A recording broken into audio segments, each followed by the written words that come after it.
മീഡിയസിലേക്ക് സ്വാഗതം. സാക്ഷാൽ കമലഹാസനെ മലർത്തിയടിച്ചിരിക്കുന്നു മമ്മൂട്ടി എന്ന് വേണമെങ്കിൽ പറയാം. ടർബോ പൊളിയാടാ മോനെ എന്നാണ് നമുക്ക് എടുത്തു പറയാനുള്ളത്. അതെ, IMDb റേറ്റിങ്ങിൽ ഇന്ന് വരുമ്പോൾ സെക്കൻഡ് പൊസിഷനിലാണ് ഇന്ന് നമുക്ക് ടർബോ എന്ന മൂവി കാണാൻ ഇരിക്കുന്നത്.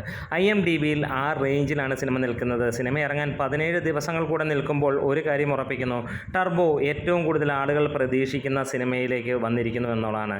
കൽക്കിയാണ് ഏറ്റവും ടോപ്പിൽ നിൽക്കുന്നത്.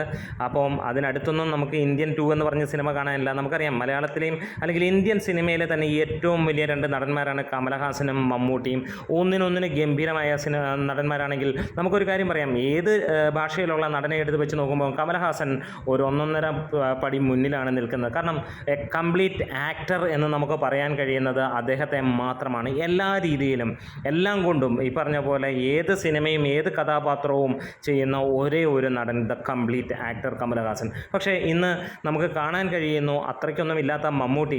ഒരു പക്ഷേ നമുക്ക് പണ്ടൊരു വീഡിയോ ഞാൻ ചെയ്തിട്ടുണ്ട് ഏകദേശം 3 വർഷം മുമ്പ്. അതായത് പയ്യെ നടന്ന് ആദ്യം പിന്നിലായിരുന്നു, പിന്നെ ഒപ്പം നടന്ന് ഇന്ന് മുന്നിൽ കയറുന്നു എന്നുള്ള മമ്മൂട്ടി എന്ന നടൻ. അത് തന്നെയാണ് അക്ഷരാർത്ഥത്തിൽ മമ്മൂട്ടിയെക്കുറിച്ച് നമുക്ക് പറയാനുമുള്ളത്.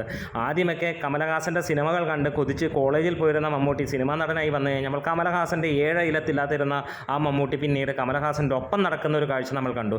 പിന്നീട് നാഷണൽ അവാർഡുകൾ ഈക്വലായി വരികമ്പോഴും നമുക്ക് കാണാൻ കഴിഞ്ഞു ഉലക നായകൻ്റെ മുമ്പിൽ നമ്മളുടെ പ്രിയങ്കരനായ മമ്മൂക്ക തലവിരിച്ച് മുന്നോട്ട് പോകുന്ന ഒരു കാര്യം. മലയാളത്തിൽ നിന്ന് മാത്രമല്ല, ഇന്ത്യൻ സിനിമയിലെ തന്നെ നമ്പർ 1 താരമായി അദ്ദേഹം മാറിയത് നമ്മൾ കാണുകയുമുണ്ട്. പിന്നീട് നമ്മൾ നോക്കുമ്പോൾ മമ്മൂട്ടി ചെയ്യുന്ന കഥാപാത്രങ്ങൾ ചെയ്യാൻ ഇന്ത്യൻ സിനിമയിലല്ല, വേൾഡ് സിനിമയിൽ പോലും ആരും ഇല്ലാത്ത ലെവലിൽ, അത്രയും ഒന്നും ഇല്ലെങ്കിൽ നമുക്കെടുത്ത് പറയാം, കമലഹാസൻ മികച്ച രീതിയിൽ കൊതിക്കുന്ന ഒരു കാലഘട്ടം ഉണ്ടായിരുന്നു എന്നുള്ളത് നമുക്ക് എല്ലാവർക്കും അറിയാമെങ്കിൽ പിന്നീട് 2000-ന് ശേഷം അദ്ദേഹത്തിൻ്റെ ആ ഒരു റേഞ്ചൊക്കെ മാറുന്ന ഒരു കാര്യം. പിന്നീട് അവസാനമായി ഒരുപാട് നാളുകൾക്ക് ശേഷം വിശ്വരൂപം എന്ന സിനിമകൾ വരികയും അല്ലെങ്കിൽ അവസാനമായി വന്ന സിനിമയൊക്കെ ഗംഭീരമാകുകയും ചെയ്തെങ്കിൽ അഭിനയത്തിൻ്റെ കാര്യത്തിൽ അദ്ദേഹം കുലപതി തന്നെയാണ്. പക്ഷേ മമ്മൂക്ക അതിൻ്റെയൊക്കെ മുകളിൽ നിൽക്കുന്നു എന്ന് തന്നെ പറയാം. കാരണം ഇന്നും മമ്മൂട്ടി ചെയ്യുന്ന ക്യാരക്ടേഴ്സ് ഒരു നടനും അദ്ദേഹത്തിൻ്റെ ഒപ്പം നിന്ന് ഈ പറഞ്ഞ പോലെ തന്നെ കമലഹാസൻ തന്നെ ചെയ്യുമോ എന്ന് ചോദിച്ചാൽ സംശയമാണ് എന്നുള്ളത് തന്നെയാണ്.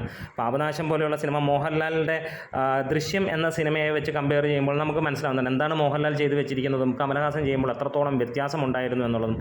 അവിടെ മോഹൻലാലിനെ കവർ ചെയ്യാൻ പോലും കഴിഞ്ഞിട്ടില്ല എന്നുള്ളൊരു കാര്യം. കാരണം അത്ര ഗംഭീരമായിട്ടാണ് ലാലേട്ടൻ അത് ചെയ്തു വെച്ചത്. അപ്പോൾ നമ്മൾ പറഞ്ഞു, ഉലക നായകനാണ്, ഈ പറഞ്ഞ പോലെ ഏത് വേഷവും ചെയ്യുന്ന വ്യക്തി തന്നെയാണ് കമലഹാസൻ. പക്ഷേ അദ്ദേഹത്തിൻ്റെ ഈ ഒരു കാലഘട്ടത്തിൽ ഈ പറഞ്ഞ പോലെ മമ്മൂട്ടിയോ മോഹൻലാലോ ചെയ്യുന്നതിൻ്റെ അത്രയും നമുക്ക് കാണാൻ കഴിഞ്ഞിട്ടില്ല. ഒരുപക്ഷെ അദ്ദേഹം ചെയ്യുമായിരിക്കാം, അതിലൊന്നും തർക്കമൊന്നുമില്ല. കാരണം ഒരു കാലഘട്ടത്തിൽ ഞെട്ടിത്തരിച്ചിട്ടുണ്ട് സിനിമാ ലോകം, ഇങ്ങനെ അഭിനയിക്കാം എന്നുള്ള ടെക്നിക്കാലിറ്റി കൂടി വെച്ചിട്ട്. ഇന്ന് ടർബോയുടെ കാര്യത്തിലേക്ക് തിരിച്ചു വരികയാണെങ്കിൽ ടർബോ IMDbയിൽ സെക്കൻഡ് റേറ്റിംഗ് എത്തി നിൽക്കുമ്പോൾ ഒരു കാര്യം പറയാം, ഏത് ജേണറിലുള്ള കഥാപാത്രം എടുത്താലും അത് കഥാപാത്രമായി മാറാൻ ഒരേ ഒരു നടൻ, അത് മമ്മൂട്ടി എന്ന പേര്. അങ്ങനെ മമ്മൂട്ടി വീണ്ടും ഒരിക്കൽ കൂടെ തെളിയിക്കുന്നു.